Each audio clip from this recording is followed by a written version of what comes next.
यो WhatsApp guys, तो कैसे आप सभी लोग। मैं उम्मीद करता हूँ कि आप सब अच्छे होंगे। सो गाइस, आज का दिन मेरे लिए बहुत ही महत्वपूर्ण दिन है और बहुत ही इंपॉर्टेंट दिन है, क्योंकि आज मैं जा रहा हूँ माता वैष्णो देवी के दर्शन करने के लिए, और वो भी अकेला। हाँ जी, आपने सही सुना, मैं जा रहा हूँ अकेले माता वैष्णो देवी जी के दर्शन करने के लिए। मैं इस टाइम हूँ चंडीगढ़ में और मेरी ट्रेन लगभग है 8:30 बजे जो है चंडीगढ़ से चलेगी। तो मैं यहाँ से निकलूंगा तकरीबन 7:30 बजे, और वो ट्रेन मुझे सुबह 5:05 पर कटरा पहुंचा देगी। और स्टेशन जाने से पहले मैंने खाना खा लिया अपना, 2 आलू के परांठे खा लिए हैं। उसके बाद मैं नहा भी लिया हूँ ताकि मेरे को फ्रेश फील रहे, क्योंकि गर्मी का मौसम है और मेरी टिकट हुई है स्लीपर की बुक। तो मैं आपको बता दूं सबसे पहले इंटरेस्टिंग किस्सा क्या हुआ। सबसे पहले हमने तत्काल बुक करवाई कल, वो तत्काल की वेटिंग में आ गई। टोटल हमारा 4 नंबर वेटिंग का था, वो 4 में से 3 बंदों ने कैंसिल करवा दी। उसके बाद हमने नेट पे सर्च करा कि ये कंफर्म होती भी है या नहीं होती, तो देखा तो कंफर्म होने के काफ़ी कम चांसेस है।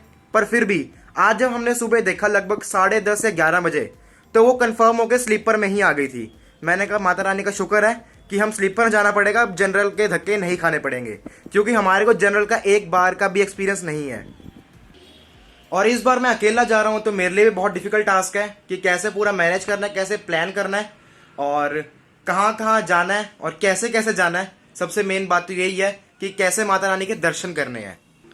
तो इस वीडियो में आपको यही बताने वाला हूँ कि आप माता रानी के कैसे दर्शन कर सकते हैं अगर आप फर्स्ट टाइम जा रहे हैं। क्योंकि मेरा भी ऐसे ही एक्सपीरियंस है, मैं पहले बहुत बार जा चुका हूँ, 10-12 बार जा चुका हूँ, पर अकेले जा रहा हूँ तो फर्स्ट टाइम एक्सपीरियंस मान के चलो।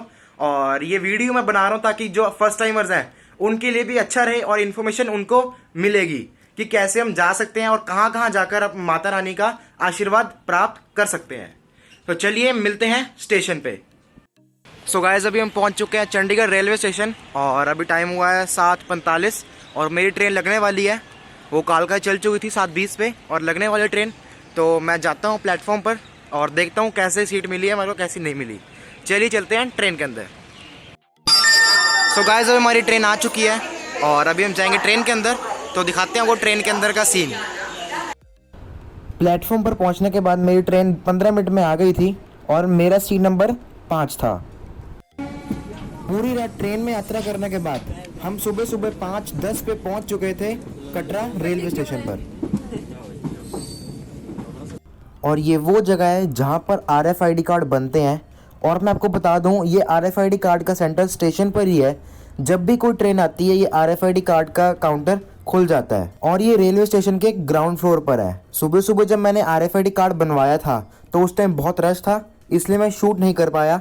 और ये शूट है शाम का। और मैं आपको बता दूं कि इसके अंदर 6 खिड़कियां हैं और यहाँ पर 6 में से कभी 3 बैठते हैं तो कभी 2 बैठते हैं, या फिर कभी कभी 6 भी बैठते हैं। और यहाँ पे RFID कार्ड बनवाने के लिए लगभग एक बंदे को 2 से 3 मिनट लगते हैं। Hello guys, welcome back to our channel. तो मैं पहुँच चुका हूँ माता वैष्णो देवी के दरबार पर।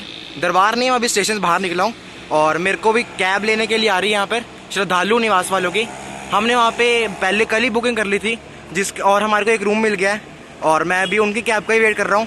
उसके बाद जाऊँगा उनके श्रद्धालु निवास पे, फ्रेश होकर मैं जाऊँगा अपनी यात्रा शुरू करने के लिए। और आपको बता दूँ कि मैंने रेलवे स्टेशन से ही RFID कार्ड बना लिया था और मेरे को सिर्फ लगभग 5 मिनट लगे। मैं भाग भाग के गया और पसीना बहुत आ गया, जिसकी वजह से मेरे को 2 छींकें आ गई और मेरे को ये डर लग रहा है कि अब मैं बीमार ना हो जाऊँ, जुकाम ना हो जाए। तो चलिए मिलते हैं होटल पे, बाय बाय। थोड़ा सा वेट करने के बाद मेरी कैब आ गई और मैं पहुँच गया अपने होटल। सो हेलो गाइस, मैं होटल पहुंच चुका था लगभग 5:45 पे और अभी हुए हैं पूरे 6 और मैं जा रहा हूं अभी माता की यात्रा करने के लिए। सबसे पहले मैं लूँगा घोड़ा, उसके बाद आपको पूरा प्रोसीजर बताऊंगा आप कैसे कैसे जा सकते हैं। और यहाँ पे होटल का किराया मेरे को लगा 500 रुपये। आप पीछे देख सकते हैं कि एकदम बहुत बड़ा रूम है और वॉशरूम भी पूरा क्लीन है। मैं यहाँ पे नहा लिया और फ्रेश हो लिया। अब मैं जाऊँगा यात्रा करने के लिए और इनको बोलूँगा कि पहले मैं वो कैब में छोड़ दें जहाँ पे हमारे को घोड़े की बुकिंग करनी होती है। चलिए मिलते हैं घोड़े की बुकिंग वाले सेंटर पे। होटल से निकल के 15 मिनट बाद ही मैं पहुँच गया था मेन एंट्री गेट पे, जहाँ से हमारी एंट्री और चेकिंग होती है। मैं आपको बता दूं कि यात्रा में जो है वो 3 पड़ाव आते हैं। सबसे पहला है बाणगंगा। बाणगंगा में हमारा बाथिंग घाट है जहाँ पे आप नहा सकते हैं। और ये मान्यता है कि जब माता वैष्णो देवी ने अपना बाण चलाकर बाणगंगा उत्पन्न करी थी, और ये भी कहा जाता है कि हनुमान जी ने माता वैष्णो देवी से पानी की मांग करी थी, इसलिए उन्होंने अपना तीर चलाकर गंगा उत्पन्न कर दी। तो इस वजह से इस जगह को बाणगंगा कहा जाता है। और जो बाणगंगा श्राइन बोर्ड के द्वारा बनाई गई है वो बहुत ही सुंदर है, बहुत ही अच्छी है। मैंने उसकी कुछ वीडियो क्लिप्स भी ली थी। जैसे कि आप सब स्क्रीन पर देख पा रहे हैं कि वॉल पे कितनी अच्छी वॉल पेंटिंग्स लगी हुई हैं, उन्होंने बना रखी है, हाथ से चित्रकारी कर रखी है। उसके साथ साथ कितना क्लीन है वहाँ पर। और श्राइन बोर्ड वालों ने वहाँ पर काफ़ी सारे डस्टबिन भी लगा रखे हैं ताकि वहाँ पे कोई कूड़ा कचरा ना फेंके, और वह कूड़ा कचरा सिर्फ डस्टबिन में ही फेंके ताकि वहाँ पर पानी स्वच्छ रहे, शुद्ध रहे। इसके साथ साथ वहाँ पर महिलाओं के लिए भी बाथिंग घाट बनाया गया है और वहाँ पे कई सारे कर्मचारी भी रहते हैं जो कि हमेशा उधर साफ़ सफाई का ध्यान रखते हैं। और अब आता है यात्रा का दूसरा पड़ाव, जो कि है चरण पादुका मंदिर। ये मंदिर बाणगंगा से लगभग 2.5-3 किलोमीटर की दूरी पर है। मान्यता है कि जब माता रानी ऊपर जा रही थी भैरवनाथ से बचते हुए, तो उन्होंने पीछे मुड़कर देखा कि भैरवनाथ आ रहा है या नहीं। और जब माता ने वहां से प्रस्थान किया तो उनके पैरों के निशान वहीं पर ही रह गए, और वह चरण के निशान आज भी वहां पर स्थित है। और वहां पर सारे यात्री माता का आशीर्वाद लेते हुए अपनी चढ़ाई। अपने बैग्स की चेकिंग करवाने के बाद मैंने एक घोड़ा लिया जो कि 750 रुपये में पड़ा, जबकि वहाँ पे रेट 650 लिखा हुआ था। पर घोड़े वाले अब कोई पर्ची नहीं बनवाता, सारा इलीगल काम दोबारा से शुरू हो चुका है कि जो घोड़े वाले का मन करेगा वो उतने ही पैसे मांगेगा। तो इसलिए आप ध्यान रखिए कि 650 के आसपास का ही घोड़ा लें, जैसे कि मैंने 750 का लिया था। और ये याद रखिए कि घोड़े वाले को कभी भी एक्स्ट्रा पैसे ना दें। घोड़े वाले ने मुझे अर्धकुंवारी 1 घंटे में पहुंचा दिया था और अब मैंने भवन तक की चढ़ाई शुरू कर दी थी। तकरीबन 5.5 किलोमीटर घोड़े से कवर करने के बाद हम पहुंचते हैं जहां से 2 रास्ते निकलते हैं। एक है भवन वाया हेमकोटी मार्ग और एक है भवन वाया हाथी मथा मार्ग। मैं आपको बता दूं कि अगर आपको शॉर्टकट लेना है, उसके साथ साथ आपको प्लेन रास्ता चाहिए, ज़्यादा चढ़ाई नहीं चाहिए, तो आप जा सकते हैं हेमकोटी मार्ग से। और जो दूसरा रास्ता है वो है वाया हाथी मथा मार्ग। वहाँ पे घोड़े भी साथ से चलते हैं और वहाँ से 400 मीटर ऊपर मैं चला गया अर्धकुंवारी मंदिर। और अगर आप सीधा हेमकोटी मार्ग से चले जाएंगे तो आपका अर्धकुंवारी स्किप हो जाएगा। और मैं आपको बता दूं कि अर्धकुंवारी मंदिर हमारा तीसरा पड़ाव है यात्रा का, जो कि अर्धकुंवारी गुफा के नाम से भी जाना जाता है। इसकी मान्यता यह है कि भैरवनाथ से बचने के लिए माता ने यहाँ पर शरण ली थी और उसके साथ साथ 9 महीने तक तपस्या की। और ऐसी मान्यता है कि जो भी श्रद्धालु इस गुफा से निकल जाता है, मानो वह अपनी माँ के गर्भ से निकलता है और एक छोटे बच्चे की तरह बिल्कुल निर्दोष हो जाता है। इसके साथ साथ उसके सारे पाप समाप्त और धुल जाते हैं। पर मैं आपको बता दूं कि यहाँ पर दर्शन करने के लिए ग्रुप्स में नंबर आते हैं, और आपको ये भी बता दूं कि ग्रुप में बहुत ज़्यादा बड़े बड़े नंबर होते हैं और कभी कभार तो पूरा 1 से 2 दिन लग जाते हैं दर्शन आने के लिए। और मैं यहाँ पे व्यवस्था की बात करूँ तो अर्धकुंवारी में रहने की व्यवस्था भी है, रूम्स की व्यवस्था भी है और टॉयलेट्स की व्यवस्था भी है। और यहाँ पर श्राइन बोर्ड वालों ने बहुत ही अच्छी सुविधा दे रखी है, क्योंकि यहाँ पर आपको पर्सनल रूम भी मिल जाते हैं, डॉर्मेट्री भी मिल जाती है, कई सारी धर्मशाला भी मिल जाती है। उसके साथ साथ कई खाने पीने की रेस्टोरेंट्स, कई छोटे स्टॉल भी यहाँ पे आपको मिल जाएंगे, जहाँ पे खाना एकदम मीडियम प्राइस का होता है। ये नहीं होता कि बहुत ही ज़्यादा हाई प्राइजेज होंगे या बहुत लो होंगे।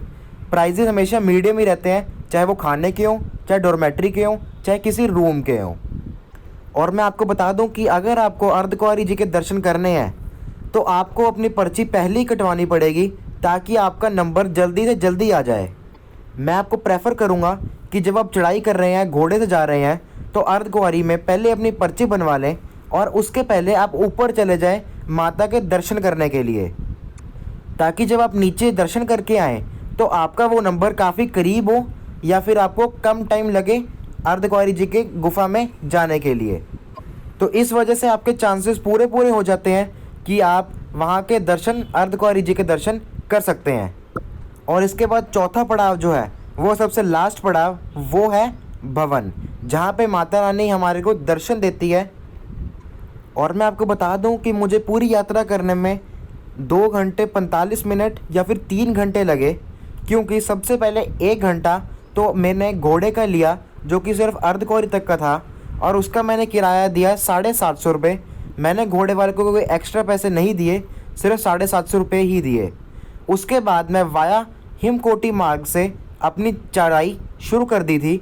वो मैंने लगभग 1 घंटे 45 मिनट में पूरी कर दी थी और मैं माता के भवन लगभग 9:05 पर पहुंच चुका था और मैंने अपनी यात्रा 6:30 बजे शुरू कर दी थी एग्जैक्ट।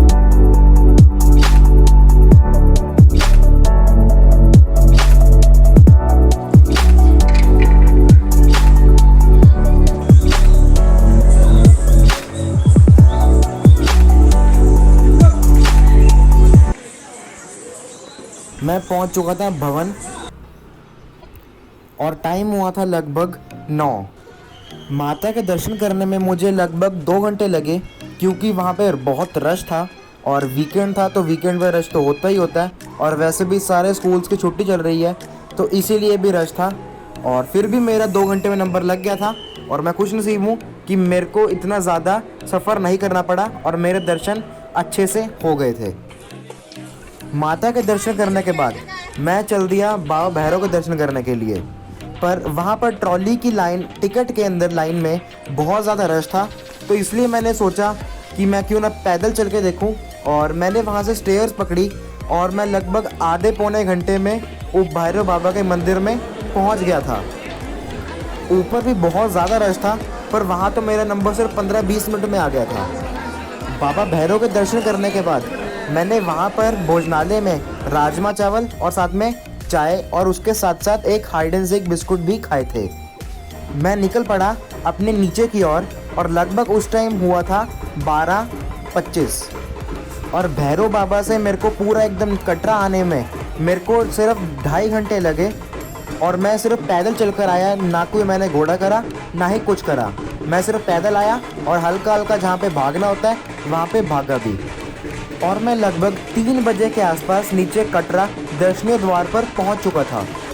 और आप जैसे कि स्क्रीन पर देख पा रहे हैं कि कितने ज़्यादा बादल हो गए थे वहाँ पर और एकदम मौसम ख़राब हो गया था, बहुत तेज़ हवा चलने लगी थी।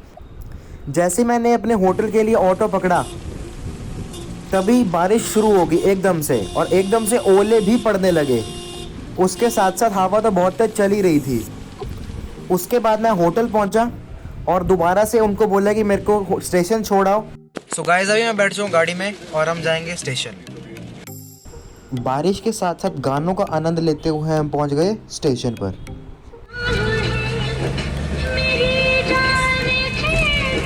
इसके बाइक पर नहीं चलते हमारा दो। सो गाइस, अभी हम पहुंच चुके हैं स्टेशन और यहाँ पे बहुत तेज़ बारिश हो रही है। बारिश भी साथ साथ हवा भी बहुत तेज चल रही है और मेरी ट्रेन है 6 बजे की। मैं जाऊँगा अभी यहाँ पर IRCTC गेस्ट हाउस में खाना खाने के लिए स्पेशली, और मैं आपको बताऊँगा मैंने क्या खाया और कैसा टेस्ट था। टेस्ट तो पता ही है कैसा होता है, हर साल आते हैं और पापा तो ऑलमोस्ट हर महीने ही आते हैं, उनको तो पता ही है, मेरे को भी पता ही है कैसा होता है टेस्ट। तो चलिए देखते हैं क्या ऑर्डर करेंगे। गेस्ट हाउस में मैंने ऑर्डर किया चीज़ चिली, साथ में 2 बटर रोटी और एक चाय, जिसका मेरा पूरा बिल आई थिंक 190 रुपये, पता नहीं 180 रुपये बना था। खाना पीना खाने के बाद मैं पहुंच चुका था शॉपिंग मॉल, जो कि IRCTC के गेस्ट हाउस के अंदर ही है। वहाँ पे मुझे कुछ टी-शर्ट्स पसंद आई पर मैंने एक ही ली, वो मुझे सबसे पसंद आई, जो कि थी प्रॉपर ब्लैक कलर की। और मैंने अपने दोस्तों के लिए भी कुछ ना कुछ लिया और थोड़ा बहुत एक्सप्लोर करने के बाद मैं पहुँच चुका था नीचे ग्राउंड फ्लोर पे, जहाँ पे RFID कार्ड बनते हैं।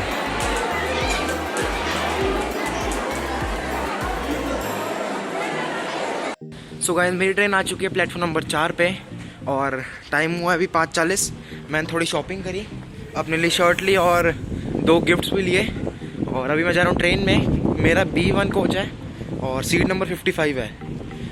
हमारा AC कोच है, हमने तत्काल में बुक करा था और वो कंफर्म भी हो गया था माता की दुआ से, माता की कृपा से।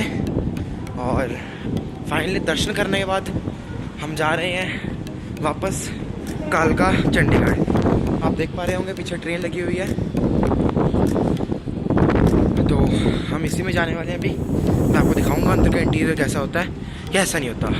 चलिए ट्रेन में मिलते हैं। और ये कुछ प्यारे, बहुत ही प्यारे व्यूज़ जो कि मैंने अपनी ट्रेन के बाहर से लिए थे और वो भी स्टेशन के अंदर से। और मैं आपको बताना चाहूँगा कि मेरी जो वापसी की ट्रेन थी वो थी 3rd AC और उसका किराया लगभग लगा था मुझे 1100 रुपये क्योंकि मैंने तत्काल में बुक करी थी। अगर मैं पहले ही बुक करता तो वो मेरे को 750 या 700 रुपये की पड़ती। और ये है मेरे कोच का इंटीरियर, जहाँ पर मेरी सीट है, जो कि है सीट नंबर 55। और सुबह हमारी ट्रेन लगभग 5:05 पे कालका पहुंच चुकी थी। और जैसे कि आप सब देख पा रहे हैं कि पापा मेरे को लेने आ गए थे गाड़ी के अंदर, और पापा ने भी मुझे देख लिया था ट्रेन के अंदर। So hello guys, welcome back to our channel. और मैं पहुंच चुका हूँ कालका स्टेशन, जैसे कि पीछे आप देख पा रहे होंगे। और मेरे को पापा लेने आ चुके हैं, पीछे हमारी गाड़ी खड़ी। हेलो, जय माता दी। और यात्रा सफल हो गई।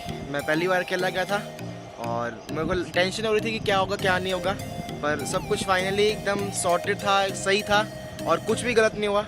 सिर्फ एक चीज़ गलत हुई थी, मेरी अपनी पजामे की जिप नहीं खुल रही थी, क्योंकि उसके अंदर पैसे पड़े थे और 15 मिनट लगे मेरे को उसको खोलने में। बस वो एक सबसे गलत सीन था और बाकी सब कुछ सही गया और कोई टेंशन नहीं रही। एकदम टाइम पे आ गया था मैं और ट्रेन भी अच्छी थी। सो गाइस, मैं उम्मीद करता हूँ कि आपको ये व्लॉग अच्छा लगा होगा। अगर व्लॉग अच्छा लगा है तो व्लॉग को लाइक करें, कमेंट करें और शेयर भी अवश्य करें। और अगर आप यात्रा के लिए जा रहे हैं तो उसके लिए भी आप इसको व्लॉग को देख सकते हैं। ये सिर्फ एंटरटेनमेंट पर्पस के लिए नहीं है, एक इन्फॉर्मेशन भी है आपके लिए कि आप अकेले और फर्स्ट टाइम ट्रैवल कर रहे हैं तो वो कैसे कर सकते हैं। तो मैं उम्मीद करता हूँ कि आपको अच्छा लगा और इस व्लॉग में अभी इतना ही। मिलते हैं नेक्स्ट व्लॉग में। Bye bye. जय माता दी।